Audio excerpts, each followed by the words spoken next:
deemtan miitii godhadha please.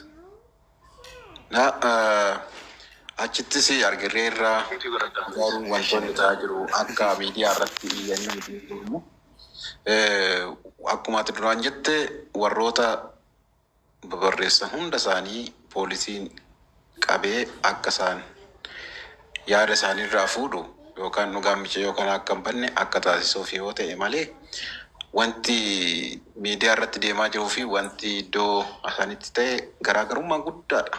Namni tasgabbaa'ee awwaalcha san irrattis tasgabbaa'ee hundi isaanii seeraan awwaallataniiti kan deeman abbaan isaatis inni irree jechuudha. Garuu warri biraa immoo mucaa kana akkuma caaluu gochuuf warra karoorfate baay'eetu jira. Hidheeni kana yaadoo akka kootti namoonnis kan dubbatan kanuma.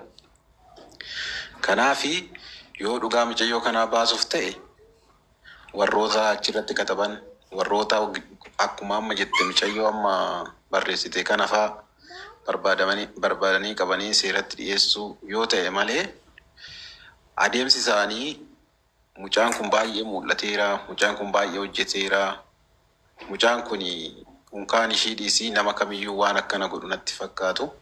Kanaaf haalli innis dhibee haalli inni filannoo jedhus waan kana godhatee nama yaachisiisu jechuudha malee. Akkam bultan? Nagaa taaddalu miit godhadhu yaa xumuratu. Tolesh. Inni ati guyyaa sanaan du'a lamachitti argitee bakka awwaalchate. Argeera. Mee maal agarte mee sarara? Lakki waan akkana hin godhe jedhee ani akkaataa isarraa argee akkaataa makiinaa poolisiitiin dhufe poolisootatu fidee dhufe akkaataa inni itti iyyuu akkaataa inni itti baay'ee wannoo jedhu waan kana hin godhatteetu sammuu keessatti yaaddu. Tarii kan akkana goosisee warruma akkana miidiyaa irraa caraanu kanatu micayyoo kana nyaachise kan jedhu yaadda malee gurbaan kun akkana godhaa miti jettee yaaddu dhuguma dubbachuuf ta'e andaa lama akkana godha jettee yaaddu. Ati sin beektaa hojii aartii keessa kan jiraattu waan akkasii kun hin uumamne. Maal jedhee bo'aa ture inni guyyaa sana? Inni qanoo koo jedhee tiyya bakka qanoo koo jedheetuma iyyaa oole. Malee gurbaan kuni haati isaarree hundi isaanii akka ilmoo ofiitti kan iyyaa oolan malee micayyoo kana garuu miidhaa waan akkasiin uumamaa.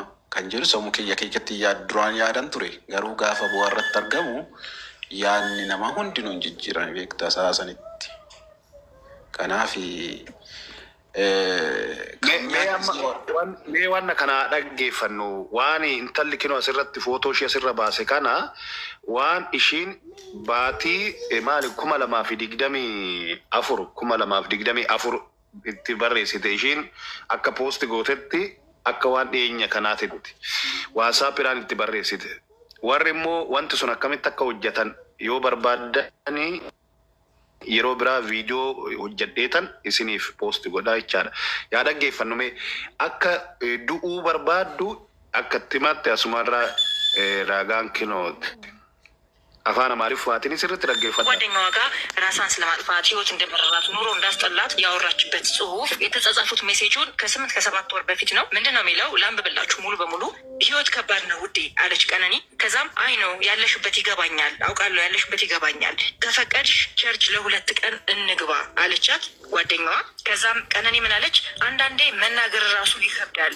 ከዛም ጓደኛዋ ለሰው መናገር ምንም ጥቅም የለውም፣ ለጌታ እንንገረው። Can you meet God, please? Can you jirta meet God?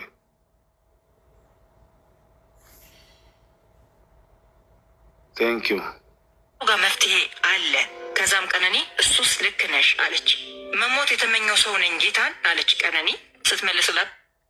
አርገተኔ መሞት የተመኘው ሰው ነኝ ዱኡ ሀዊ ዱአቲን ቀባ ይቴትም ተወከ ይትፉ ጓደኛዋ ውዴ አንቺ ጠንካራ ሴት ነሽ፣ ገና ምን አይተሽ፣ ብዙ ነገር ከፊትሽ አለ፣ እንደዚህ አትሁኝ በጌታ አለቻት። ከዛም ቀነኒ መልሳ ደከመኝ ውዴ፣ ከምችለው በላይ በጣም ደከመኝ ጌታን አለቻት። ጓደኛዋ ምን አለቻት? አይዞሽ የኔ ቆንጆ ጌታ ይረዳሻል፣ ያልፋል። ሁሉም ታሪክ ሆኖ አንድ ቀን ፈገግ እያልሽ ታወሪዋለሽ። የኔ ጎበዝ ትላንት ያን ሁሉ ነገር አልፈሻል፣ ዛሬም ያልፋል። እሺ ለሰው ሁሉ ከሚሆነው በቀር ምንም ፈተና አልደረሰባችሁም። ነገር ግን ከሚቻላችሁ መጠን ይልቅ ትፈተኑ ዘንድ የማይፈቅድ እግዚአብሔር የታመነ ነው። ትታገሱም ዘንድ እንድትችሉ ከፈተናው ጋር መውጫውን ደግሞ ያደርግላችኋል የሚል የመጽሐፍ ቅዱስ ጥቅስም አብራ ላከችላት። ቀነኒ ምን አለች? በጣም የበዛ የአእምሮ ሰላም እረፍት ከምንም ነገር ይበልጣል አለቻት። ጓደኛው ምን አለች? ለዛ ነው ሁሌም ቢሆን ከምንም በላይ ራስሽን አስቀድሚ ያልኩሽ። ሁሉም ነገር ከአንቺ በታች ነው መሆን ያለበት አለቻት። ከዛም ቀነኒ መልሳ ምን ክፉ ቀን ነው የገባሁት አለች። ያገባሁት ለማለት የሚሆን አላውቅም፣ ብቻ ምን ክፉ ቀን ነው የገባሁት ይላል። ከዛም ጓደኛዋ በህይወትሽ ማለፍ ያለበት ሁሉም ያልፋል፣ እኛ ስለፈለግን አይደለም፣ ነገ የተሻለ ቀን ነው፣ እሱን አትርሺ አለቻት። ቀነኒ ምን አለች? ቲጂዬ እኔ ያለሁበትን ህይወት 30 ሰከንድ እንኳን አትቀመጭበትም። ቤተሰቤን፣ ስራዬን፣ ጓደኞቼ፣ ሞራሌን፣ ተስፋዬን በቃ ምን ልበልሽ፣ ምንም ነገር የተወሰው ነኝ። በምንም ነገር ተስፋ ቆርጫለሁ አለች። ጓደኛዋ መልሳ አንቺ በጣም ጠንካራ ነሽ ውዴ፣ ምንም ማሳለፍ ትችያለሽ፣ ተስፋ ብቻ ይኖረሽ አለቻት። ቀነኒም ምንም ተስፋ የለኝም ብላ መልስ ሰጠች። ከዛም ጓደኛዋ ተስፋን የሰጠ የታመነ አምላክ አለን ውዴ፣ ተይ እንደዚህ አትሆኚ፣ ሁሉም ለመልካም ነው፣ ታያለሽ፣ ነገ ታሪክ ሆኖ ይወራል የኔ ጉበዝ አለች ጓደኛዋ። ከዛም ቀነኒ ሰለቸኝ ውዴ አለቻት። አሁንም ጓደኛዋ የመጽሐፍ ቅዱስ ቃል አንስታ የተስፋን ቃል የሰጠው የታመነው ነውና እንዳይነቃነቅ የተስፋችንን ምስክርነት እንጠብቅ የሚል ጥቅስ ላከችላት። እናም ሰለቸኝ ውዴ ላለቻት ደግሞ ምላሽ ስትሰጣት ተይ ውዴ እመኝኝ፣ ያልፋል ይሄ ቀን፣ እየሳቅን እናወራዋለን አለቻት። ከዛ ቀነኒም ከዚህ በኋላ ውዴ የሚል መልስ ሰጠች። ጓደኛዋን መልሳ ብዙም ያልፉ የማይመስሉ ቀኖችን አልፈን ዛሬ ላይ እንደደረስን ዛሬም አልፎ ነገ ደስተኛ እንሆናለን እሺ አለቻት። ከዛም ቀነኒ ተይ ውዴ ከዚህ በኋላ ተስፋ ህይወት የሚባል ነገር የለም አለቻት። ጓደኛዋን ኦኬ አስኬሰት ኢንተሊ አካ ኦፈጄሱ በርባዱ አካ ዱኡ በርባዱ ኢትምቴ ጅርቲ የቻላ wanti kun kallattii adda addaatiin laaluun hin danda'ama jechoota as keessa barreeffamaan dubbisee jira. Intalli sirruma dubbistee afaan Amaariffaatiin ittanii isaan olii barreessanii akkas jedhanitti ka'a. Innaa waan kana feek waasaap edit jedhaatoo calma jedhaatoo yuutuubii keessa seenatoo ilaalaa. As keessa ani sirrittan ilaalaa ture sakandiin innaa deebii walii kennanii bakka tokkotti sagandiin illee garaagarummaa hin qabu. Maakroo sagandiinuu garaagarummaa hin qabu jechaadha. Innaa amma as keessatti wanti kun waan ufan ajjeesaa jette intalli kaa'ee akka akkas jetteetoo ittimaa jirtu akkasi bakkee tokkotti. Namni ufan ajjeesa naan jedhe ani yookaan maatittan himaa yookaan nama sanan gorsaa yookaan ammoo namuma sanittan himaa abbaa warraashii sanittan himaa jechaadha. Harramaa poosti ta'e. Kanaaf intalli kun yaa qabamtu kan jennu kanaaf dhuguma bilbilli qananii achirra jira. Dhuguma waan akkasiisan yoo barreessitee jiraatte eenyu Andu'aalami shakkamaadha jechaadha. Akka inni akkas godheef ragaan baay'een hin argamaa jechaadha. Yoo dhuguma ta'e jechaadha bilbilli anii fi eenyu namni kiyyuu noo walitti barreessine bilbilli kiyya mul'ata achirratti ana ta'uun hin beekama. Soni salphaadha jechaadha. Maaliif maatitti hin himne waan kana harramaa gadhiisan maal akka ta'uuf harra gadhiisan yoo saba ta'e immoo ajjeechaa keessaa harka qabdi intalli sun jechuu barbaaditani. Namni hanga ammaa goota keenya galaafachiise gara dubartiitini. Mucaa salaale san beektu mucaa eenyu abbaa kiyya ajjeesnan naaftanyaan akkasitti ajjeese maalan jedha san yaadattu eenyu maqaa isaan dagadde. Mucaa sanii akkamitti qabsiisa mucaa san rasaasa sii bitee sii fidaa jedhee mucoo intaluma ollaa isaa itti erganiiti Shaashamanneetti inni rasaasa fudhachuu dhagnaan qabsiisanii jecha akkasitti qabame. Yeroo hundaa namni jabaan tokko gara dubartiitiin itti galaafatamu jechaadha. Artistii eenyu Hacaaluunis akkasi. Mucaan eenyu Sooraa sunis akkasi. eenyuma kanaa oolaallee jechaadha. Kanaaf amma warri dhiira caala warri miidiyaa irratti baheetoo akka waan ijaan arganii Andu'aalamitti akkas godhee jedhanii barreessan sun hundi isaaniitu dubartoota baay'inaan. Gaazexeessitoonnis weellistoonnis dubartoota, intalli moodeelistii sunis. Okay, eenyu Taaddaluu irratti dubbachuu barbaaddee turteetti fufime. Keessattuu bilbila intala kanaa warri qabdan keessaaf nuuf ergaa qeerroon biyya jirtan, qarreen biyya jirtan irratti hojjedhan talli tun akka poolisiidhaan qabamtu dhiibbaa irratti godha. Taaddaluu itti fufi.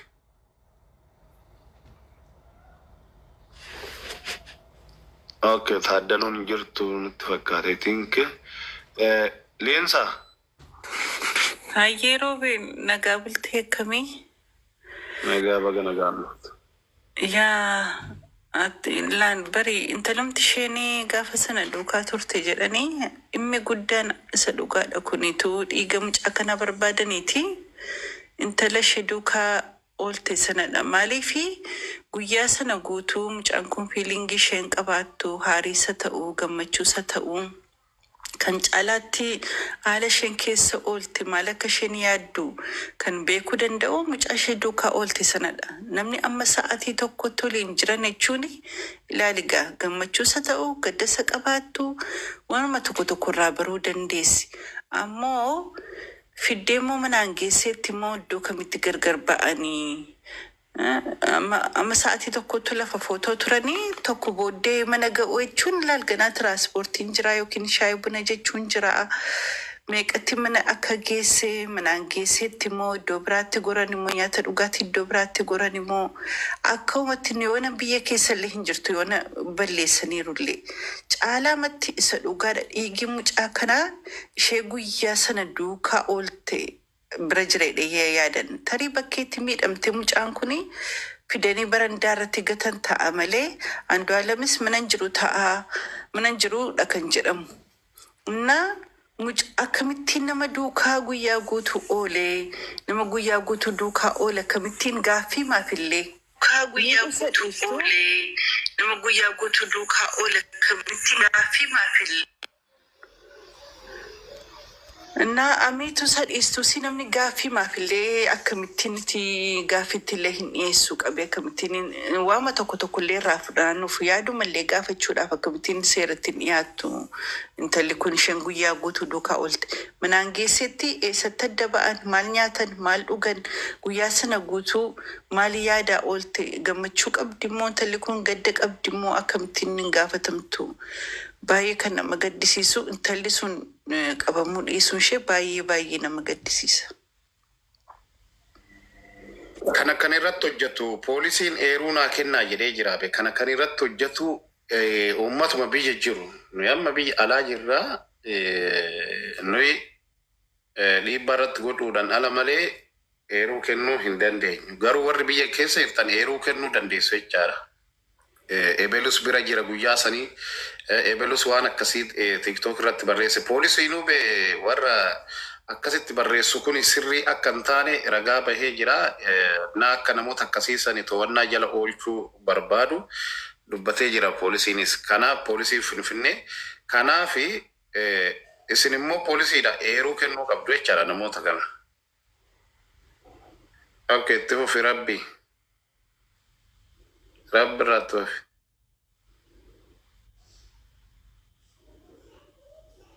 Keessattuu warri intala kana beektan gurbaan tokko bilbila ishiinan qaba jedhee ol harkisnaan seenuu hin dandeenye.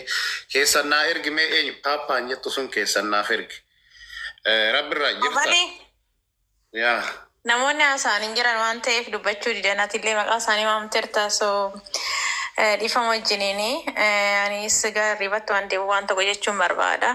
Duraan dursee baay'ee galatoomii waan sagalee uummata kanaaf ta'aa jirtuuf yeroo baay'ee si argaa jira miidiyaa kanarratti halkanii guyyaa irratti hojjechaa jirta. Thank you. Ani maal jechuun barbaada duraan dursee jechuudha. Namni gaafa intalli kun wareegamtu yookiin immoo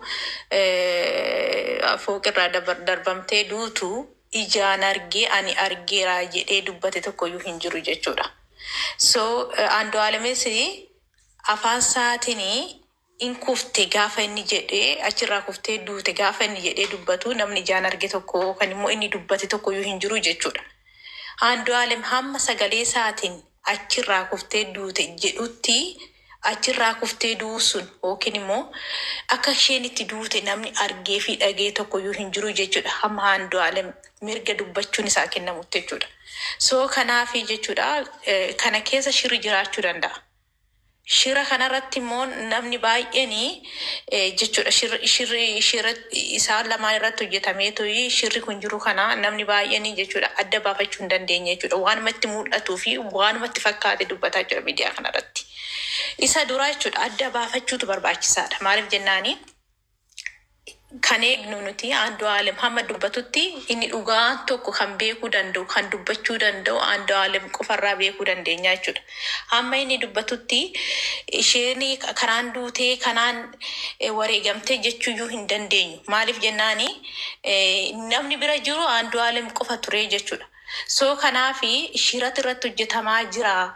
Shiratu deemaa jira. Shirri kun immoo shira Oromoo malee shira Andu'aalem qofa miti. Kanaafi waan kana gaafa deemanii to'ii Andu'aalem qofa irratti waan akkasii kana dubbachuu barbaadanii asirratti dhufanii to'ii nama tokkoof deeggaranii nama tokkoof deeggaruu dhiisu miti.